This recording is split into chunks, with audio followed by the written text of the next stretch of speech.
La première cible de la soirée, un vendeur de voitures avec sa demi-douzaine de lampes halogènes et son enseigne au néon.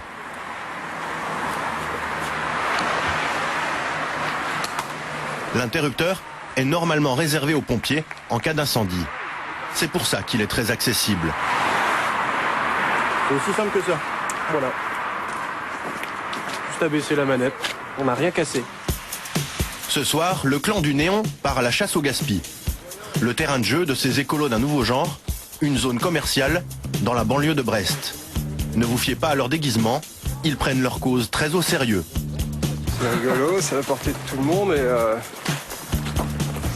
c'est un geste simple en fait quoi, pour économiser de l'énergie.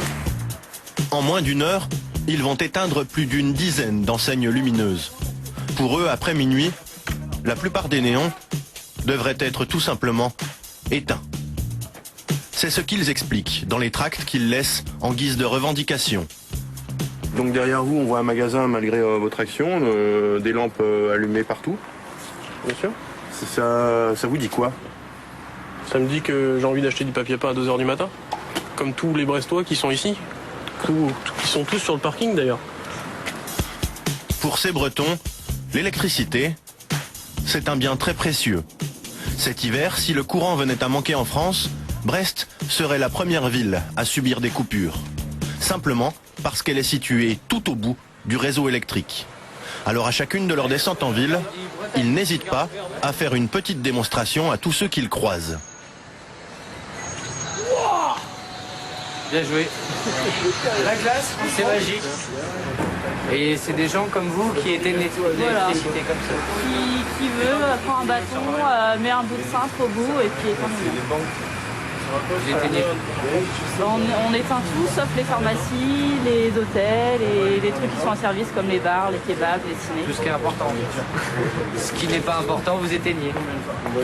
Voilà. Parce que ça sert à rien, donc on éteint. Voilà. Et pénalement, ils ne risquent rien. Je pense que s'il y a une voiture de police, je me fais arrêter directement. C'est pas illégal. Qu'est-ce qu'on va me dire? Rien. Rien, c'est pas illégal. Tu fais rien de mal. Tu fais quoi? Tu dégrades rien. Quelque chose en éteignant un interrupteur. Non, mais bon, ils vont se demander qu'est-ce que je fais. Ouais, t'éteins un interrupteur. Tu te fais pas arrêter chez toi quand tu es à la lumière, tu sais. Non, mais là, je suis dehors, le mec, il me fait la courte échelle, j'éteins un truc. On a discuté avec la police. Hein. Donc vous avez le droit de faire ça? Il n'y a pas de loi sur ça.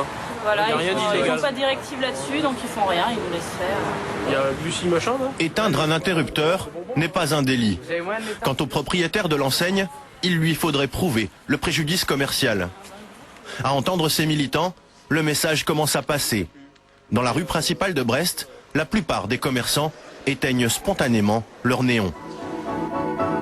Des néons, mais aussi des lampadaires, beaucoup de lampadaires. Plus de 9 millions plantés partout en France. 2% de notre consommation électrique. L'équivalent d'un réacteur nucléaire. Et c'est encore pire vu du ciel. Voici la Terre en 1970. Et 40 ans plus tard,